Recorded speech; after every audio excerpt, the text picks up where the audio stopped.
Hello, it's Saturday the 7th of March. You're tuned in to our 6 p.m. newscast coming to you from Arirang's news centre in Seoul. Thanks ever so much for joining us. I'm Mark Broome. Our top story this evening, President Park Geun-hye is in Qatar on the final stop of her Middle East tour. During her short stay, the president will meet Korean businessmen and workers residing in the Arab nation. At a luncheon with some 30 corporate leaders and those working in the airline, hotel, finance and energy industries, President Park plans to thank them for enhancing Korea's reputation through their hard work and also listen to the difficulties they face. Since 2007, Korea's direct investments to Qatar have increased in the construction sector in line with the Arab nation's gas industrialization and infrastructure expansion initiatives. There are also some 1,000 Korean flight attendants working for Qatar Airways.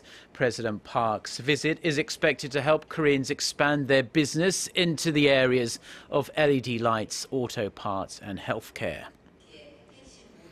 The US ambassador to South Korea, Mark Lippert, is on the road to making a full recovery following Thursday's appalling knife attack.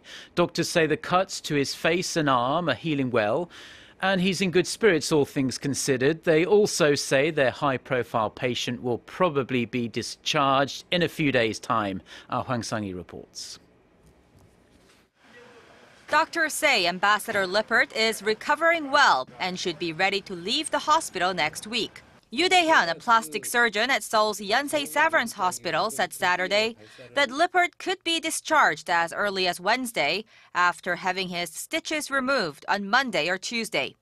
The U.S. envoy was attacked during a breakfast meeting in Seoul on Thursday by a South Korean man wielding a 25-centimeter-long knife. The slashing left Lippert with a deep gash to his face and arm, which required more than 80 stitches. The attacker, who was arrested immediately, was protesting the ongoing joint military drills between South Korea and the United States. While the ambassador suffered the most from pain in his left arm, doctors have confirmed that he can freely move his fingers now.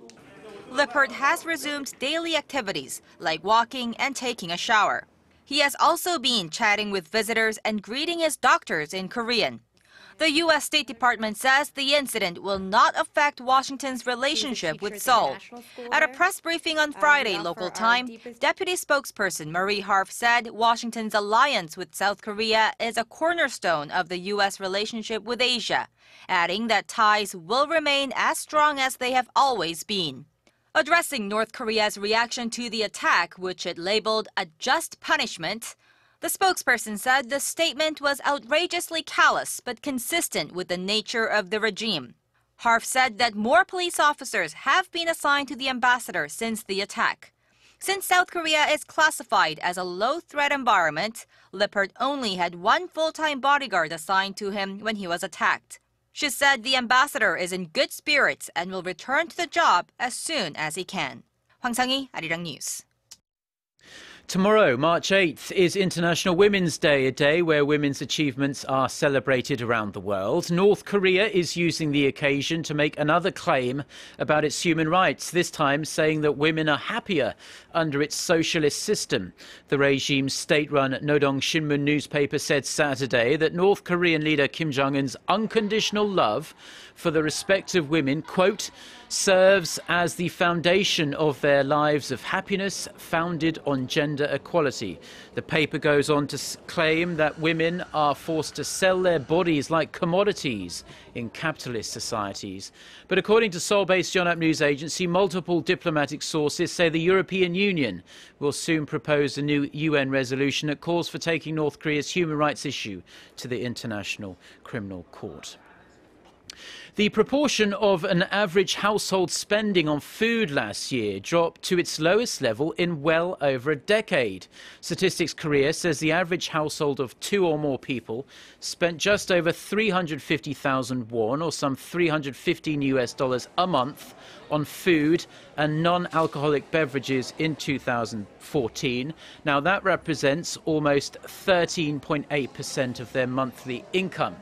The proportion known as the Engels coefficient is often used as a loose statistic to evaluate the living standards of a country. Now, generally speaking, a low reading can mean the standard of living is improving, but it could also mean more Koreans are just tightening their food shopping budgets amid the sluggish economy.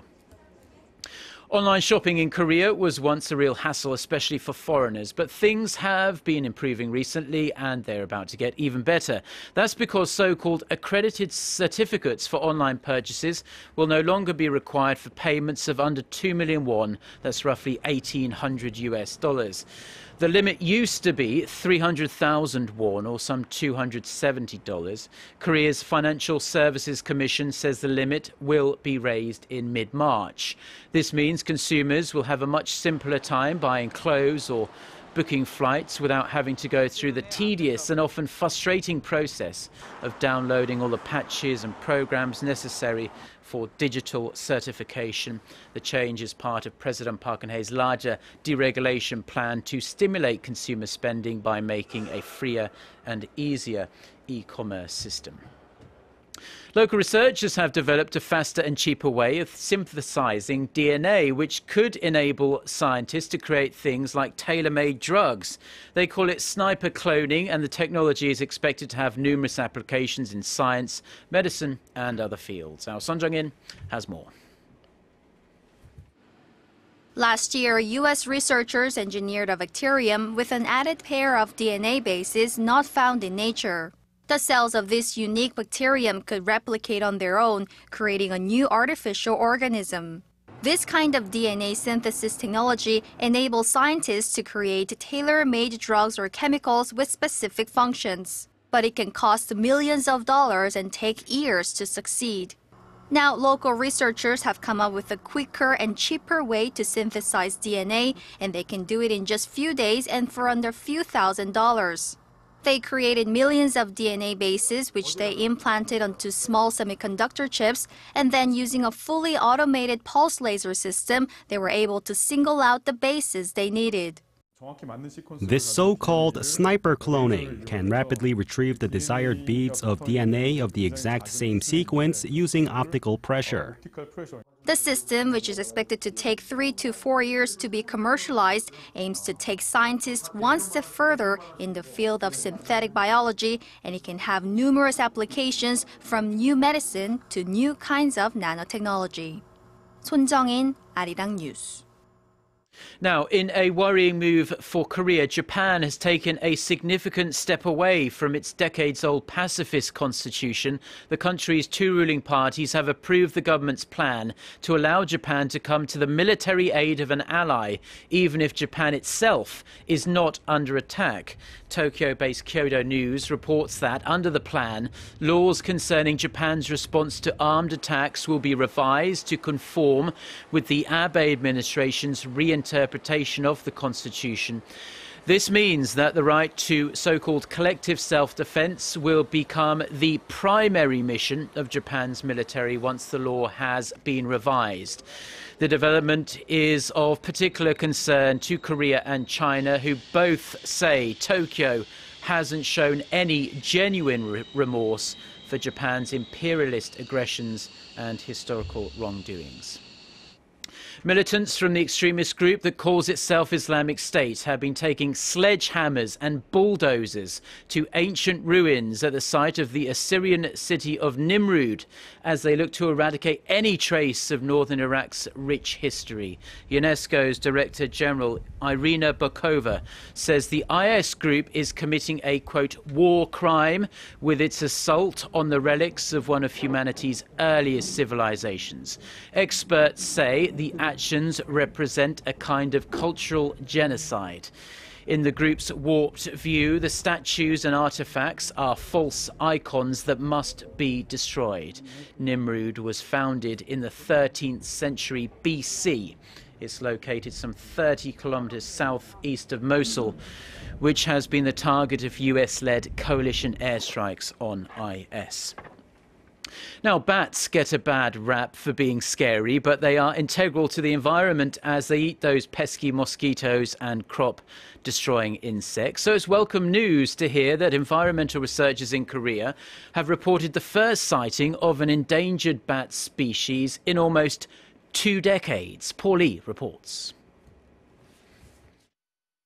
This is a golden bat, so named for its golden fur. The creature is listed as an endangered animal in Korea, and there are only 500 of them in the country. They spend nearly half a year sleeping, so they're very difficult to find. But researchers recently spotted a group of them dwelling in Cheoksan National Park. It was the first sighting of the bats in 19 years. Golden bats are familiar to us because of their unique characteristics, cute face and bright color. The brown long-eared bat with its distinctive fluffy gray fur is another rare species of bat found on the mountain. They were found hibernating inside an abandoned mine in temperatures ranging from 12 to 15 degrees Celsius and 90% humidity. Some may think of bats as creepy, but they perform a vital service for the ecosystem. They eat from 1,000 to 3,000 mosquitoes a day, so they are known as good exterminators of vermin. Their excrement is useful in making fertilizer or medicinal material. The Korea National Park Service plans to conduct more research into the bat's ecosystem to better protect the species that provide such good resources for the country. Paul Yi, Arirang News. And finally, taking a look at the weather, and we don't want to jinx it, but it looks as though we are leaving the cold conditions of winter well and truly behind us, as daytime highs around the country will reach into the early to mid-teens nationwide on Sunday, with Seoul rising to a very comfortable 13 degrees Celsius under mostly sunny skies. And if you're heading out tonight, though, you will need a warm jacket, as the overnight low will dip slightly below freezing. With that, let's take a look at the conditions around the world.